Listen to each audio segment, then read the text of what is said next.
That's the downside of recording. Hi everyone, it's Jenny Henderson from Chrysalis Business Support and welcome to another episode of Self Cocoon TV. Today I'm delighted to be joined by Eoin of Go Climate Positive. Eoin is the Chief Carbon Coach and founder of Go Climate Positive, a growing community of businesses determined to make a difference to climate change. His 30-plus year career path has taken him from engineering through marketing to company director, finally becoming an eco-repreneur in 2019. You're going to have to tell me how to say that one in a minute. Eco-repreneur. His aim is to place the tools of sustainability into the hands of every business owner. He's an optimist and passionately believes that business thrives when people and the planet also thrive. Outside of work, he will generally be found either running along the Cotswold Way or on stage with top tribute act Dire Streets, and we'll hear more about that later on in the episode. So Eoin, hello and welcome, and thank you for joining me on Self Cocoon TV. Hi Jenny, thanks so much for inviting me. Excellent. So how do we say it then? It's an ecopreneur. Ecopreneur. Like an entrepreneur, but we're trying to grow through. I thought that was, but I was trying to read your bio, and I'm saying I'm sure there's an extra prut in there. So, there we go. Teach me to make up words, won't it? Yeah, it's like should have read it before we started. An ecopreneur, fantastic. So, in a nutshell, tell everyone what Go Climate Positive does then.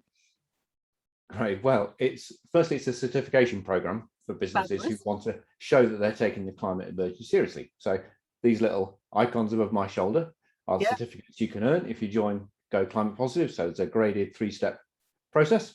Secondly, it's an outsourced carbon management program. So if you really want to do your bit for the climate, what you need to do is to think about how you can reduce your carbon footprint. We need to do something like halve our carbon footprints in the next 10 years. So there's quite a big work to do. And so I help you understand what your carbon footprint actually is in some detail and help you develop plans to reduce it.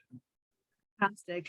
And you've just touched on that a minute ago. So we've obviously got targets. The government set targets for halving our carbon, and obviously the green policies that they're putting in place. And obviously, as business owners, we have to do something to do that. So tell me a little bit about what they're trying to achieve and how business need to be looking at this and how serious business need to be taking this at the moment. Well, the overall target is we have to get to a point where that's been called net zero, which means that overall we're not putting any greenhouse gases out into the atmosphere at all. Okay. So that's the long-term target. But that feels like such a big ask. That's why I talk about the kind of in the interim, the first thing to do is to halve in the next 10 years. And once we do that, we'll get some momentum and we can keep going down to zero. But I've just this morning, the UN organization that advises all the governments of the world actually produced a brand new report, which was launched at 9 o'clock this morning. And they actually said, that again reaffirm that goal. We need to get to zero emissions by the middle of the century, by 2050. But in order to do that, we obviously need to get it going. But even if we do that, what the information now says is that global warming will still reach over 1.5, perhaps even 2 degrees before it tops out and we can start to bring it down. And the impact of that will be, unfortunately, more of the extreme kind of weather conditions that we have been seeing recently. For every degree of global warming, the impacts actually grow exponentially. So it's really important that we try to limit global warming as much as we can. So were they trying and hurry up that process? Is there a way we can speed up that process to hit those targets earlier, rather than just going, well, we've got this goal, we can hit it when we hit it. We don't have to, do anything for another 5 years because we've got another 20 years to hit that goal. Is there a way of them saying, right, we need to get this moving, maybe bring these goals forward a little bit? Well, we definitely need to speed it up. I think bringing the goals forward, we shouldn't underestimate driving down from where we are today to zero is a massive task, and so we need to get on with it really, really quickly. The main thing we can do to accelerate it is for everybody to get involved. It's so much easier if everybody does a little bit than if just 10% of people try to do a lot. And if everybody gets involved, then I'm quite sure it can happen quickly, and maybe even happen more quickly than the experts think. So tell us some interesting facts. I know I've heard a few of your talks. There's some very interesting facts that you talk about. Tell us a little bit about, the carbon footprint of a banana.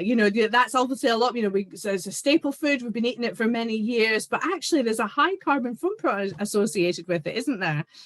Well, yeah, it depends on what you're comparing it with. So if you're comparing it with, an apple that you might grow in, the Vale of Evesham and eat it locally in season, then it is something like 8 times higher. On the other hand, if you compare that to, say, a portion of beef, then it's considerably lower. Right. So overall, fruit and vegetables are relatively low carbon foodstuffs and generally good. And as a general rule, if we can avoid shipping things halfway around the world, that's good. Yep. Bananas, compared with some fruit and veg, they're not so bad, because at least they do come on ship. But there are some things like avocados or asparagus from Peru that has to be super fresh, and then they air freight that, and that's when the carbon footprint becomes really high. But a good general rule is eat local and eat in season. Yeah. And similarly with whatever you're buying, really, because whatever you're buying is taking carbon to produce it. So the less you need to buy of it, the better, and the more locally you can source it, the better. So there's a huge big drive towards electric cars at the moment, electric vehicles. Obviously that is helping, and the diesel cars are being phased out over the next 20 years or whatever it is, next few years. Are the airlines doing anything to try and help? What are they kind of doing with being able to ship things? I mean, obviously freight, huge big industry, what they're trying to do. How are they tackling this type of situation? What are they looking at doing? Yeah. So in the short term, a lot of the airlines offer offsetting. So if you are going on holiday, you can choose to offset your carbon, which means you're funding a project which is trying to save carbon somewhere else. Okay. In the longer term, we're quite well down the line in developing electric planes at a small scale. We haven't got the technology to do an electric jumbo jet, but I did notice one of the careers, I think it was either DHL or DPD, I forget which one, have just invested in a fleet of electric planes for parcel delivery. They're only small, but okay. That's coming. Yeah. And there's actually work going on at Gloucestershire airport, specifically on that locally. What else is going on? I think the other area that's being looked at is biofuels. So instead of getting fuels from petrol and diesel from oil, looking at more plant-based fuels is probably, in the short term, the best option that we have on the airlines, I think. Yeah, so it was interesting. I'm just back from Scotland on holiday, so I've had a wonderful week up in Scotland. The bus that I took from Dundee back to Edinburgh Airport was an electric bus. So they've got an electric bus going on. So he was charging up when I got there, but went through straight from Dundee to Edinburgh, which is a 2-hour journey. So he was obviously able to do that bus on an electric bus. And I actually went on a little coach tour, a Rabbie's coach tour, and the bus driver was telling me that Scotland had achieved quite a decent target of what they wanted to do with fuels and obviously solar energy and electric, wind energy. We were passing lots of turbines. So, I suppose there's lots of initiatives out there. We just need to keep going and maybe go a bit faster. There are, yeah. There's one particular initiative I'm really interested in up in the Orkneys, where they've got a wind turbine which they're using to electrolyze water to create hydrogen, Yes, And then when the wind stops blowing, which doesn't happen very often in Orkney, if you've ever that's been very there, true. Yeah, but when it does stop blowing, they can burn the hydrogen to make electricity, and the only byproduct of that is water. yeah, So that's really exciting, because that yeah, looks like that might provide an alternative to that's battery it. storage, which has its own issues. Yeah, yeah. So yeah, that was one of the ones he was telling us about, the sea energy. And apparently there's another one that they're looking at building as well, not just up in the Orkneys, but they were looking at doing another one. So there were, if that works, they're going to try and do that, because he said, that's the one thing that they can always rely on. It's based on tidal, I think he was saying. He said, so the one thing that we can always rely on is the tides going in and out, and that that obviously has an impact as well. But we'll try and find out the details of that, and maybe I'll share them. Yeah, in the British Isles, we are blessed with one of the highest tidal ranges in the world. So yeah, we should be able to use that. But there's also offshore wind is a massive opportunity in this part of the world too. Absolutely. So how does a business go about getting themselves carbon neutral? How do they, what type of things are we looking at as a business owner? Because I know you've got quite an intensive spreadsheet and an intensive process that you go through with clients to get them there. But what are the types of day-to-day things that a business owner can be doing and looking at to help them to start to become carbon neutral? Well, yeah. Well, I hope the intensivity hopefully is mostly on my part rather than my client's part. Well, that's what I try to do, at least. Excellent. Try to take away as much complexity as possible. But the truth is, if you want to be carbon neutral, you have to actually understand what your carbon footprint is. Yes, there are things you can do to start reducing it, but the whole point of being carbon neutral is you invest in projects that save as much carbon as you're producing. If you don't know how much carbon you're producing, then you don't know. So any body or business or service that says to you, you can be carbon neutral, just pay some money and you're done, they're oversimplifying, let's say. So you do need to do that work, but there are definitely some low-hanging fruit that you can do to reduce your footprint. The easiest thing that anybody, any business or individual can do is to switch to a renewable energy supply. That can take a matter of minutes, doesn't necessarily have to cost any more, and some of those renewable energy suppliers have got some of the best customer service records in the country too. So have a look at that. That's a very easy thing to do. As you say, we are all going to have to switch to electric vehicles at some point, because new diesel and petrol cars are going to be banned from 2030. Yeah, 2030. Wow, so that's only 9 years. Wow. Yeah, it felt like it was an age when they first announced it, but yeah, 9 years is not an awful lot of time. I live in a block of flats. I keep saying to people, how am I going to be able to do an electric car? And someone just said to me, you just get a really long cable. But I'm hoping we might actually end up with more charging points around the country.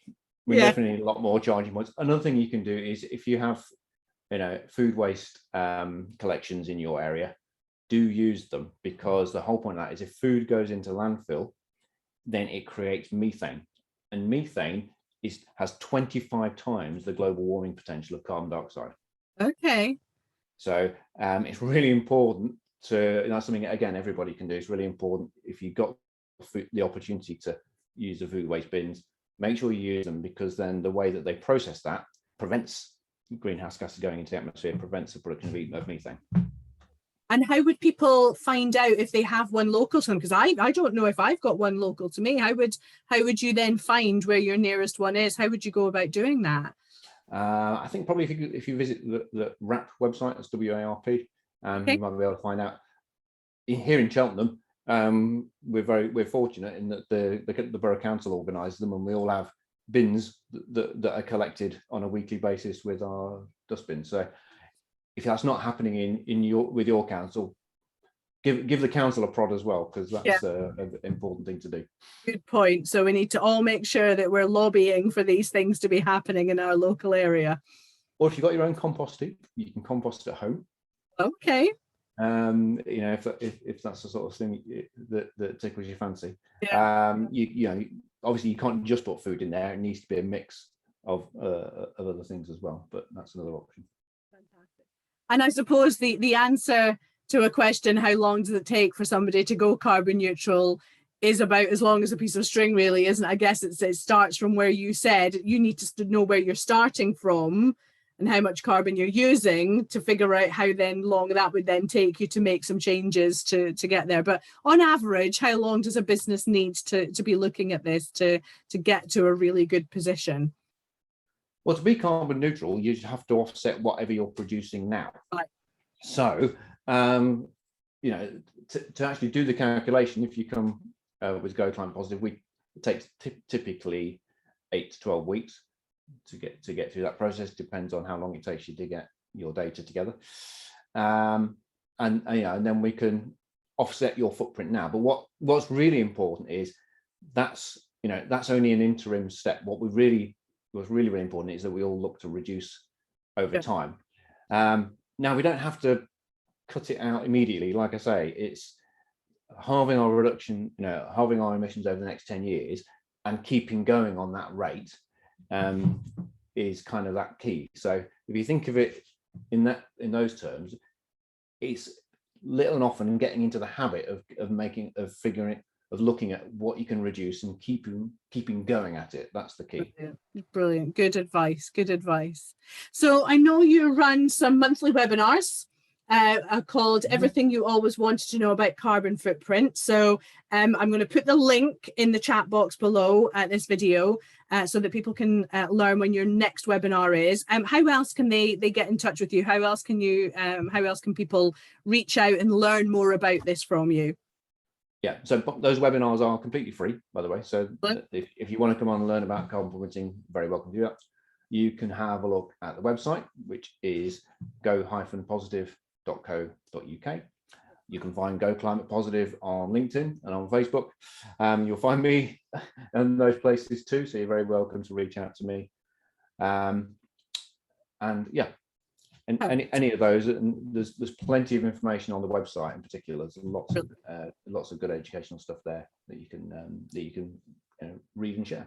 Fabulous. So I'll put the link to all of those contact details in the chat box below, and also a link to the free monthly webinars. So please do make sure you get along so we can learn a little bit more because it is an important topic that we all need to be aware of. And if we, as Eoin said earlier, if we just do our bit, if we all just do a little bit, then we can get towards those goals and those targets and make sure everything's going well for our planet and protecting our planet for future generations. And as we see at the moment with the wildfires and the heats and the changes in temperatures, it really is becoming an important factor that everybody has to be aware of. So thank you so much. So before we go, a little bit about you then. So you like the running. I know you get out and do running, and I often see you out and about. You must be glad. Do you do park runs? Are you glad they're back? Have you been to one? I do. Yeah, I've been to the last two. So yeah, it's a lot of fun. Yeah, and I just love running. It's about the only thing that's kept me sane over the last 18 months. So. Oh, bless you. I know. I was watching the Olympics and Steve Cram. I think the girls were going through a 17-minute 5K on their marathon. The men, I think Kipchoge, when I saw it on the highlights, he'd just done a 14-minute 5 kilometer. You just think, oh my God. And this is like 30 kilometers into a marathon. They're still going at that pace. Mind boggles, doesn't it? he did make a really funny quip, like, so those of you that are doing park run tomorrow, 17 minutes is what the ladies are doing. Check out what your time is and you can start to get an indication of how fast these women are actually traveling in the marathon, which did make me chuckle. If I was lucky, I might keep up for one lap of a stadium. Yeah. Brilliant. And the other thing, of course, the very exciting thing is being in the tribute brand, one of the leading tribute brands in the UK, Dire Streets, which looks like it's great fun. It looks like you have you enjoy yourself doing that and have a real blast. Oh, very much so. It's a great way of letting off steam. But no, I just love that. That's something I've done since I was 15 is playing bands. And the Dire Straits music is so good. I've been doing that for over 10 years now and never ever get tired of it because it's just so so good to play and so well put together. And it's been so hard not being able to get on stage and do it the last 18 months. So really looking forward to getting back out on the road on the 3rd of September. But you're back touring. So you start in, is it back in September? Brilliant. Do you know where you kick off? Do you know where we're kicking off at a place called Chapel Arts in Bath. Excellent. And then on the 4th of September, we're at the Tetbury Goods Shed. Oh, fabulous. And then I know October you're up at Huntingdon Hall in Worcester, because I've got that date in the diary, so I will be seeing you there. But do check out the gig guide, guys, and if it's somewhere local to you, get along and try and see them on stage. Go and support them. It's been a long time since we've seen live music, and it's a long time since the band's been on, so I'm so excited that you're getting back out there, and that you're getting to perform again. I can't wait to see it. It's going to be good fun. Sure is. Brilliant. Thank you so much, Eoin, for joining me this afternoon. I hope everyone has enjoyed another episode of Self Cocoon TV, and that you've picked up some nuggets about sustainability and how to go green, and how Go Climate Positive can help us to get to being carbon neutral, but most importantly to be climate positive. And there's some great tips that Eoin shared with us about how we can all take part in that and what we should be doing. Look out for the details below on his free webinars, and if it's something that is of interest to you and your company, make sure you reach out and get in touch so that you can start that process and make sure that you get involved with all the other business owners in the area and the community that he is growing to help people to understand how to go green and go climate positive. So Eoin, thank you so much for joining me today. Thoroughly enjoyed it. I hope it's not been too painful. No, not at all. It's been a lot of fun. Thank you. Good, excellent. And I will see you all soon on a future episode of Self Cocoon TV, and we'll look out for who is joining me on the next one. Take care, everyone, and see you soon. Cheerio.